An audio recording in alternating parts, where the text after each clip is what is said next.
Shalom Bapak Ibu yang dikasihi Tuhan. Kita senang pada pagi hari ini kita sudah ada di akhir bulan Oktober. Dan kita akan bersama-sama masuk di bulan akhir-akhir di tahun 2021.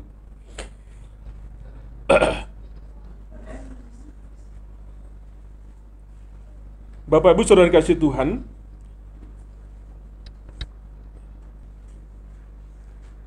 saya percaya siapapun kita pingin hidup kita ini bahagia.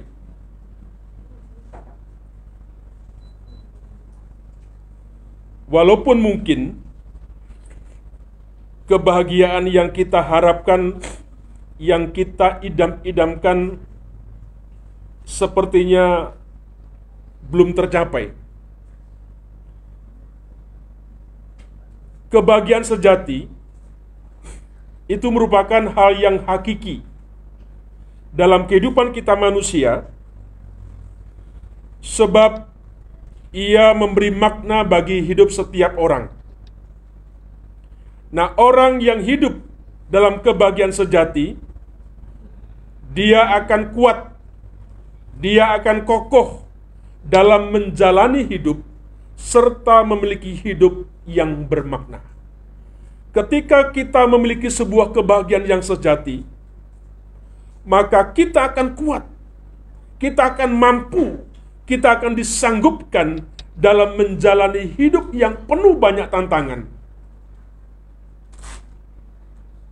Tidak hanya itu saja, kehidupan yang kita punya itu sungguh-sungguh bermakna. Harus kita akui dengan jujur, betapa banyak orang yang tidak memiliki kebahagiaan yang sejati itu. Mereka mengejarnya dengan memiliki banyak harta. Dia berpikir kalau dia akan bisa bahagia kalau dia punya harta yang banyak.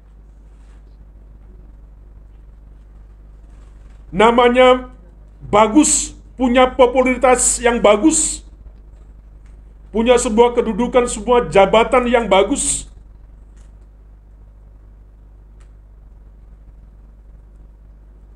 Ada banyak orang yang mengira kalau mereka memiliki semuanya itu, hidupnya akan bahagia.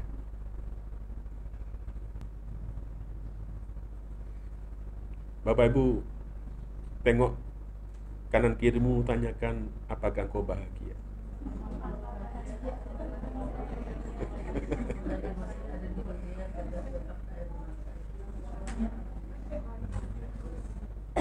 Mengapa engkau tidak bahagia? Ini yang kita mau renungkan. Ya. Nah, bisa jadi kita yang ada di sini itu punya anggapan kalau kita akan bahagia kalau kita memiliki semuanya itu.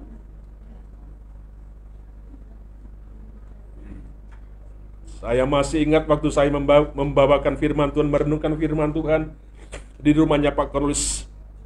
Saya bertanya kepada jemaat, kamu akan bahagia kalau gaji suamimu berapa? Ya, disebutkan sekian juta Pak Pendeta. Ya. Kamu berapa? Sekian Pak Pendeta. Kamu akan bahagia? Saya akan bahagia. Memang ideal gajinya yang diminta. Tapi faktanya sampai hari ini gaji yang kita minta tidak pernah ideal. Tidak pernah seperti yang kita harapkan. Kalau gaji anggota dewan kita itu semakin tinggi, semakin baik, maka tidak akan mereka korupsi. Katanya begitu. Ya. Apakah semakin kita punya sesuatu itu kita akan menjadi bahagia? Belum tentu. Ya. Ironisnya yang terjadi Bapak Ibu, orang yang demikian ternyata tetap tidak merasakan bahagia. Ya. Dulu waktu kita masih muda kita berkata, oh betapa bahagianya kalau aku punya seorang suami. Ya, betapa menyenangkan kalau aku punya istri, punya anak. Dan sebagainya. Dia akan berkata, saya akan bahagia. Bapak Ibu bahagia punya suami? Diragukan. Sudahlah Pak Pendeta, sudah nasibku seperti ini. Loh, katanya dulu engkau bahagia kalau engkau punya suami, punya istri, punya anak. Kecil dininang-ningnung begitu ya. Ningnang gitu kan, anak kita. Gede kurang ajar lu gitu kan. Ternyata Bapak Ibu tidak merasakan itu membuat bahagia. Mengapa bisa seperti itu? Penyebab orang tidak merasakan kebahagiaan yang sejati, pada umumnya itu ada beberapa penyebab. Ya, yang pertama, mengapa orang itu tidak bahagia? Bisa jadi penyebabnya yang pertama adalah banyak orang yang salah mendefinisikan kebahagiaan. Ya, mereka mengira bahwa bahagia itu adalah hidup tanpa masalah. Ya, punya masalah. Ada orang yang beranggapan seperti ini. Ya, hidupnya lancar-lancar saja, tidak ada hambatan. Selalu penuh dengan hal-hal yang manis.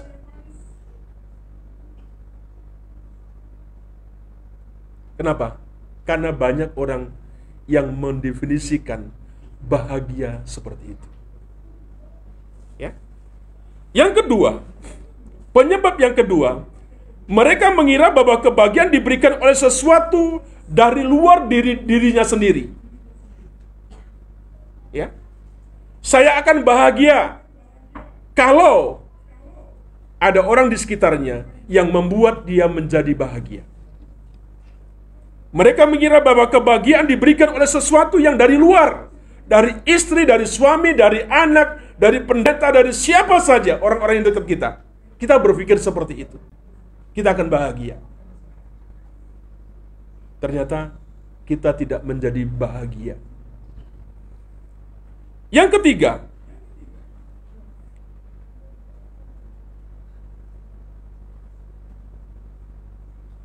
bagaimana pasangan hidupmu? Apakah membuat engkau bahagia? Hah?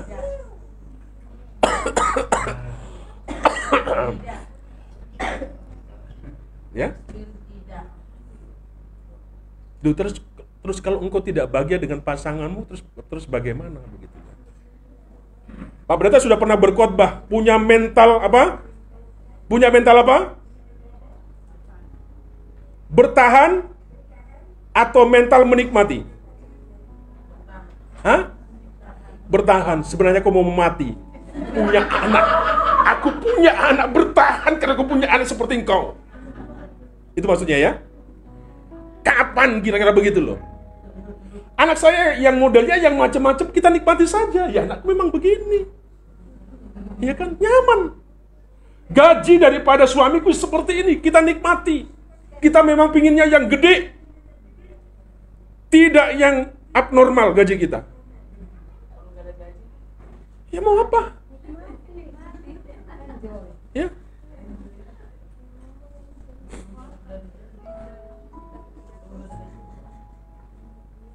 Yang ketiga, yang menyebabkan orang tidak merasa bahagia. Mereka mengira bahwa kebahagiaan adalah sesuatu yang terjadi secara otomatis. Ya. Saya akan bahagia, itu akan otomatis. Kehidupan dalam rumah tangga saya, dalam apa saja itu otomatis akan terjadi dengan sendirinya. Mimpi kali. Ya. Itulah penyebab kenapa banyak orang yang tidak mengalami bahagia. Karena dia memahami yang salah tentang kebahagiaan. Ya.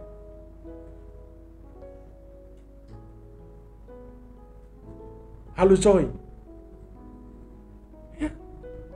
Kita selama hidup di dunia punya masalah.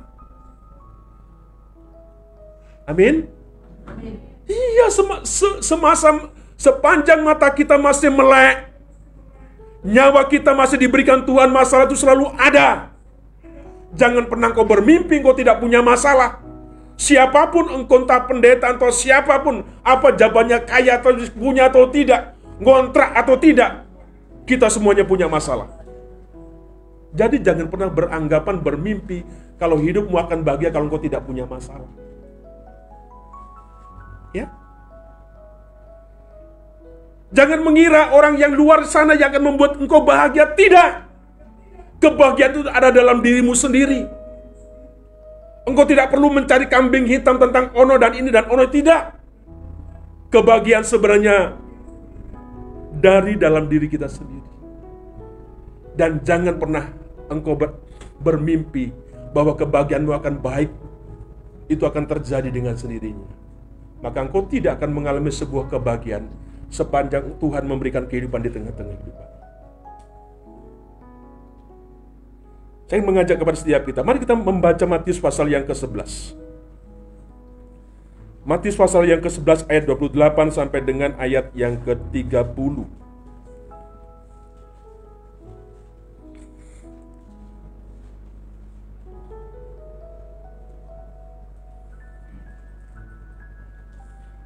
Matius 11 ayat 28 sampai dengan 30.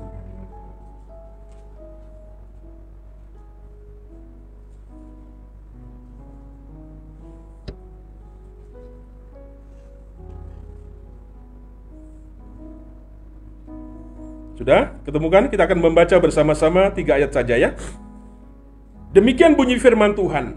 Marilah kepadaku semua yang letih lesu dan berbeban berat, aku akan memberikan kelegaan kepadamu. Pikulah kuk yang kupasang dan belajarlah padaku, karena aku lemah lembut dan rendah hati, dan jiwamu akan mendapat ketenangan. Sebab kuk yang kupasang itu enak, dan beban pun ringan. Bapak Ibu, saya baca dalam bahasa sehari-hari ya.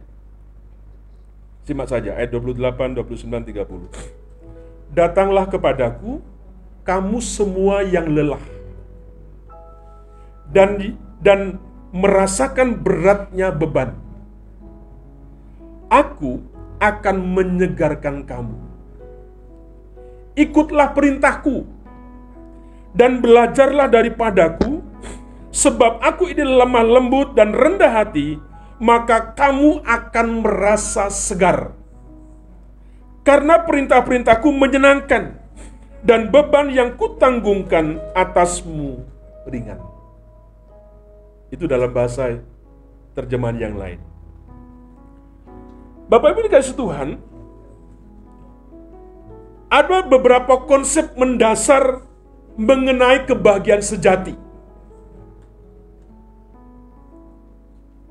Yang pertama, kebahagiaan sejati adalah kelegaan dan ketenangan jiwa. Ya. Kebahagiaan yang sejati adalah kebahagiaan, kelegaan dan ketenangan jiwa. Nah, di dalam bacaan ini ada orang yang disebut Yesus sebagai orang yang letih lesu. Dalam terjemahan lain, orang yang lelah dan yang berbeban berat. Ya. Ini adalah aspek psikis. Apa itu? Emosi, perasaan, jiwa yang bermasalah, emosi yang dilanda, yang dibelenggu oleh kemarahan, oleh kesedihan, oleh kecewaan, oleh sakit hati, ketakutan, keputusasaan, dan hal-hal negatif lainnya. Inilah yang dinamakan ketidakbahagiaan. Nah, Yesus mengatakan kepada orang-orang yang merasa letih lesu, ya, yang berbeban berat itu, dia katakan apa? Aku akan memberikan kelegaan, ya, kepadamu, dan jiwamu, dikatakan, akan mendapatkan ketenangan. Ya.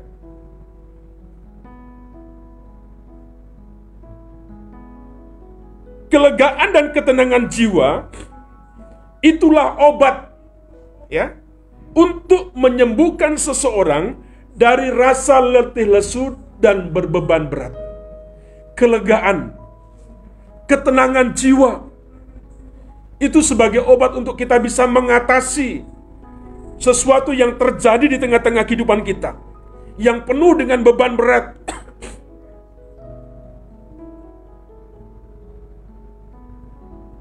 Kalau engkau sudah mulai letih, lesu, engkau punya beban yang berat, jangan pergi ke tempat yang lain. Yesus mengundang kita, Tuhan Yesus mengajak kepada setiap kita, mari datang kepadaku. Yesus yang akan memberikan ketenangan, Yesus yang memberikan kelegaan kepada kita, dan jiwa kita itu menjadi tenang.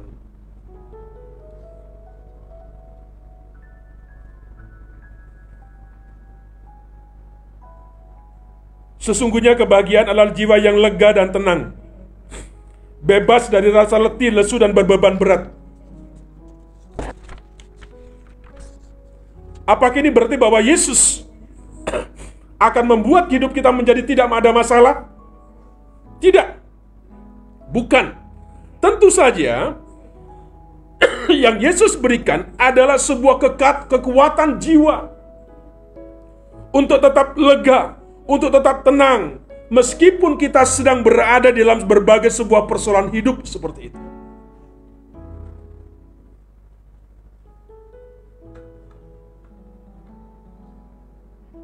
Ada satu pujian. Apa itu? Lagunya, Tuhan tak pernah janji. Langit selalu biru. Apa yang Tuhan janjikan kepada setiap kita? Apa yang Tuhan janjikan kepada setiap kita? Memberikan kekuatan, penyertaan. Itu sesuatu yang cukup. Makanya Mazmur katakan, ketika aku ada dalam lembah, di dalam padang gurun, Mazmur katakan, aku nyaman. Kenapa? Karena Tuhan yang selalu ada di tengah-tengah kehidupanku. Ada Tuhan yang selalu bersama-sama dengan aku. Bapak ini kasih Tuhan, tidak penting kita ada dalam lembah atau tidak sebenarnya. Entah kita ada di lembah, entah kita ada di padang gurun yang menggambarkan banyak persoalan dalam kehidupan kita. Tidak penting. Satu hal yang penting, jangan sampai kemudian Tuhan itu tidak ada. Jangan sampai kemudian Tuhan meninggalkan kita. Itu yang berbahaya. Maka bagi pemazmur berkatakan, tidak masalah ketika aku di lembah. Yang penting, ada engkau yang selalu bersama-sama denganku. Suamimu bisa meninggalkan engkau. Istrimu bisa melakukan hal yang sama. Anak-anakmu juga bisa melakukan hal yang sama. Tapi ada sesuatu yang penting yang tidak boleh ditinggalkan, meninggalkan kita. Siapa itu? Tuhan.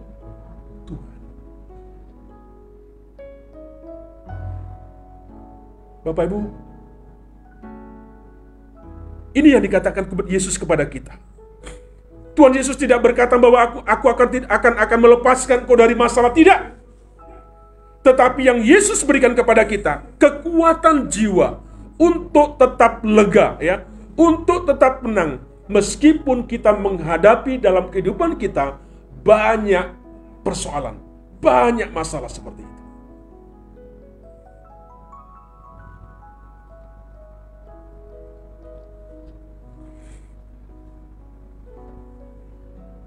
Saya rindu kita selalu menang ketika kita menghadapi sebuah masalah di tengah-tengah kehidupan kita. Amin.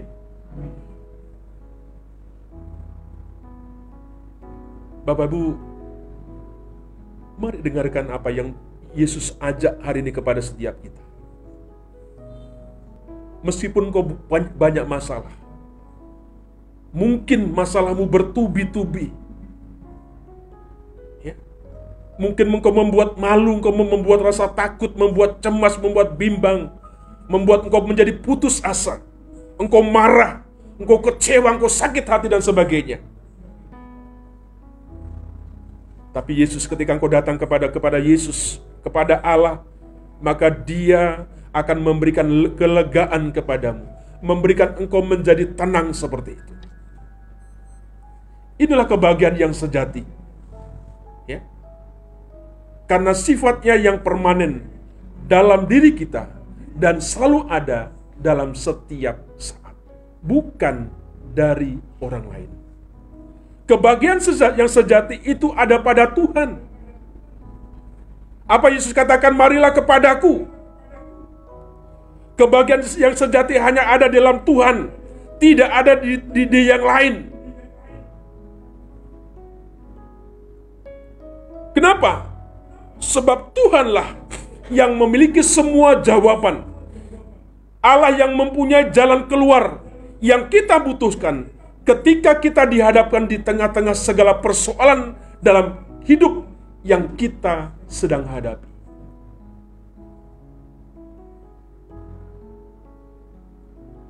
Pak, di mana jawabannya? Jawaban Tuhan ada dalam firman-Nya. Bila kita mungkin mengalami sebuah ketakutan, ya, dalam mungkin kita menghadapi kematian, firman Tuhan menyediakan sebuah jawaban bagi kita, dan itu menenangkan akan jiwa kita. Bapak Ibu, ketika saya mengantar orang yang meninggal atau saya memakamkan jemaat yang meninggal, kadang-kadang terlintas dalam pikiran saya, nanti kalau saya ditidurkan di situ mau ngapain, sendirian, kemana, dan sebagainya. Ya. Ingatlah hal-hal yang seperti itu. Tetapi Bapak Ibu, di saat kita takut dengan hal-hal yang seperti itu, firman Tuhan memberikan sebuah keteduhan, memberikan sebuah ketenangan. Bapak Ibu, ada nyanyian di jemaat, nyamanlah jiwaku, gitu ya. Sebuah ketenangan jiwa itu yang penting seperti itu. Kalau kita sakit, firman Tuhan juga menyediakan sebuah jawaban. Apa saja yang ada dalam kehidupan kita, sebenarnya Tuhan sudah memberikan firman Tuhan, memberikan jawaban dalam firman-Nya seperti itu. Bapak Ibu, jangan salah. Saya berharap ketika kita pulang dari sini, kita tidak punya paradigma, ya, penyebab yang kenapa menjadi kita salah dalam memahami tentang sebuah kebahagiaan. Kebahagiaan yang sesungguhnya itu hanya ada pada Tuhan, bukan pada yang lain, tetapi pada Tuhan.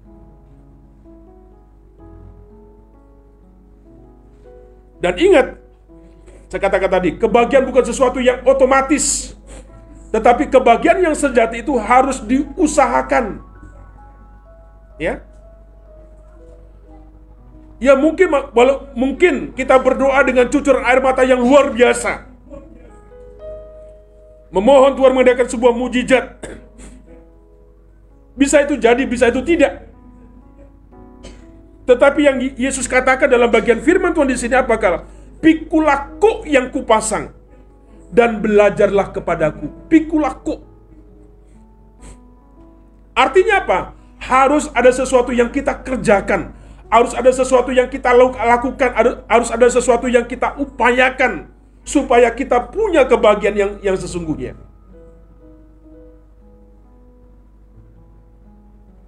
Bapak Ibu, kok itu seperti apa sih? Kalau kita tinggal di desa, Bapak Ibu, kok itu adalah palang kayu yang dengan jepitan vertikal, ya, yang memisahkan kedua binatang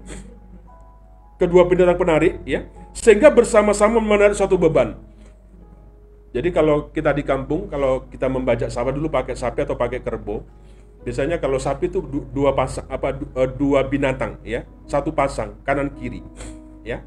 Nah, kemudian ada namanya seperti kayu begitu, kemudian ada pembatasnya seperti itu. Ya, kuk seperti itu. Itu dipasangkan kepada sapi. Sapi sebelah dan sapi sebelah.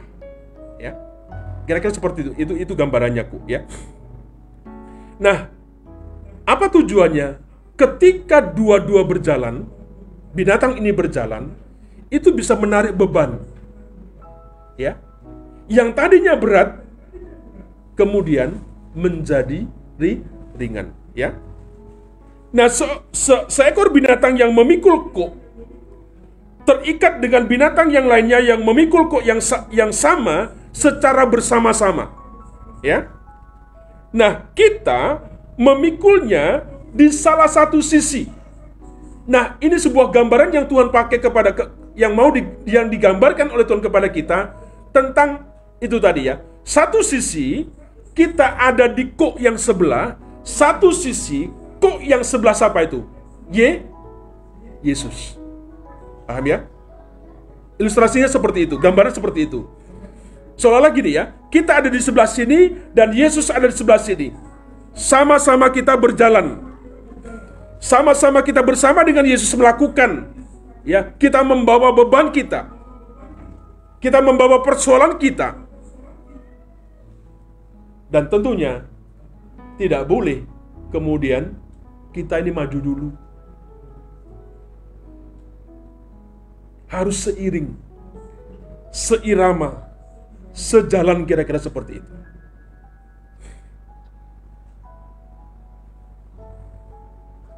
Paham Bapak Ibu, ya? Ketika kita datang, gambarannya seperti itu. Kita seperti bersama-sama dengan Yesus berjalan, ya. Kalau kita berjalan dengan Yesus, kalau kita bersama-sama dengan Yesus, ada pujian, maka kita akan bisa melakukan perkara-perkara yang besar. Ya, pikulah kuk yang kupasang. Kalau engkau bersama-sama dengan aku, memikul semua bebanmu, pasti ringan, pasti nyaman, pasti engkau akan membuat lega, jiwamu akan tenang, seperti itu. Alkitab tidak pernah mengajarkan kepada kita kekristenan tidak mengalami sebuah penderitaan, tidak ada. Kekristenan tidak mengalami sebuah persoalan, tidak ada seperti itu. Tapi yang pasti, ketika kita ada persoalan, kita ada beban, ada Yesus yang selalu menemani kita. Yang digambarkan tentang kuk yang tadi. Belajarlah kepadaku, dikatakan Yesus di situ. Berarti kita melangkah mengikuti langkah yang diayunkannya. Jangan maunya sendiri seperti itu. Kalau dia ke kanan, maka kita harus ke kanan. Jika kita berhenti, kalau dia berhenti, kita harus berhenti. Kita tidak akan mungkin jatuh. Kalau selama kita itu terikat satu kuk dengan Yesus.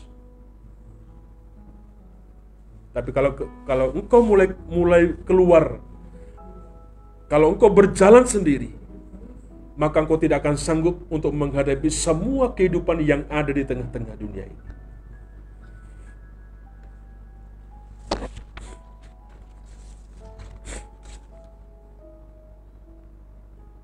Apa dikatakan dalam bagian firman Tuhan? Aku ini lemah lembut. Aku ini lemah lembut, kata Yesus, dan rendah hati. Dia adalah guru yang sangat mengerti, ya, dan nyaman untuk kita belajar. Ia bisa percaya, ia bisa dipercayai, ia mengerti persoalan, dia mengerti segala kesulitan kita. Orang yang ada di sebelahnya. Siapa itu? Kita. Ia akan menuntun kita. Ia dengan sabar hingga kita mencapai sebuah kelegaan, sampai kita mencapai ketenangan jiwa. Melatih anak-anak kita seperti ini, baris saja, itu urat itu bisa, ya. kita mendidik anak-anak kita menjadi baik, itu butuh waktu yang lama, butuh sebuah kesabaran yang luar biasa. Apa kata Yesus? Aku ini lemah lembut dan rendah hati. Dia selalu menuntun kita dengan sabar, ya, hingga kita mencapai apa yang namanya kelegaan, sampai kita mencapai apa yang menjadi yang namanya sebuah ketenangan jiwa. Kalau Yesus saja sabar, ya, bersama-sama dengan kita, masa kita selalu ingin cepat, instan?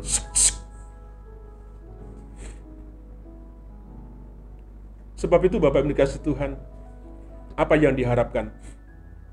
Kita harus percaya sepenuhnya, ya. Kita harus percaya kepada Dia seperti itu. Kita harus memegang apa yang diajarkannya. Dan jangan lupa juga, kita juga melakukan, ya, apa yang Tuhan mau inginkan. Kita harus percaya kepadanya dengan sepenuh hati. Apa yang diajarkannya, mari kita sungguh-sungguh hidupi, sungguh-sungguh kita pegang. Dan apa yang Tuhan mau, mari kerjakan, mari lakukan. Kalau demikian Bapak Ibu dikasih Tuhan, saudara, sebenarnya kebahagiaan sejati itu tidak sulit untuk diperoleh. Apa yang katakan Yesus? Beban, ya, bebanku pun ringan. Ketidakbahagiaan kita itu adalah beban kehidupan. Kok juga adalah sebuah beban, tetapi kok yang dipasang oleh Tuhan itu jauh lebih ringan dari persoalan kehidupan kita, dan pasti semua kita bisa memikul beban itu. Ingat Bapak Ibu Saudara, kemarahan dan sakit adalah beban yang berat. Tidak jarang bisa membuat seseorang membunuh orang lain. Ya. Hidupnya tersiksa. Ada sebuah dendam yang sepertinya berkepanjangan seperti itu. Dan sebagainya. Nah, untuk mengatasinya, Yesus memikulnya sebuah beban kepada kita. Apa itu? Yang dikatakan, ampunilah orang itu. Ampunilah orang itu. Mudah kan? Kalau kita ada masalah dengan siapa saja, dengan tetangga kita, dengan orang-orang yang mungkin kita tidak senang, mari, ada cara yang mudah supaya kita nyaman. Apa itu? Mengampu. Apa gunanya kita ini menaruh kebencian kepada mereka? Apa gunanya kita sakit hati kepada mereka? Ya. Kita yang sakit hati, sakitnya di sini, tapi sementara yang kita sakiti, dia happy. Ya. Celaka lu. Ya. Dia kita musuhin, dia tidak kita senangi, sementara kita menderita, tapi dia senang. Ya. Bisa jadi kan begitu kan? Kita ini melihat tetangga kita, rasanya kita mau pingin lempar begitu loh. Tapi tetangga kita happy-happy saja. Melihat kita, menatap kita biasa-biasa saja, nyaman begitu loh. Tapi kita tidak pernah selesai dengan tetangga kita. Sebenarnya mudah. Apa itu? Mengampuni. Saya mengajak kepada semua kita tidak ingin terpuruk dalam kehidupan kita. Ya. Kita tidak ingin kita merasa sakit hati. Jangan menimbulkan masalah-masalah baru tentang sesuatu yang ada seperti itu. Tidak ada gunanya. Saya ingin mengajak setiap kita, apapun keadaan kita, situasi apapun yang terjadi, mari kita menjadi orang-orang yang bahagia. Karena kebahagiaan kita tidak ditentukan oleh orang lain. Saya sudah pernah berkhotbah kepada setiap kita. Hidup kita tidak ditentukan oleh omongan orang. Ya. Kebahagiaan kita, kenyamanan kita ditentukan oleh kita diri sendiri. Jangan terlalu banyak kita dengarkan orang. Ya. Mari Bapak Yesus Tuhan, saya rindu kita menjadi orang-orang yang sungguh-sungguh memiliki sebuah kebahagiaan.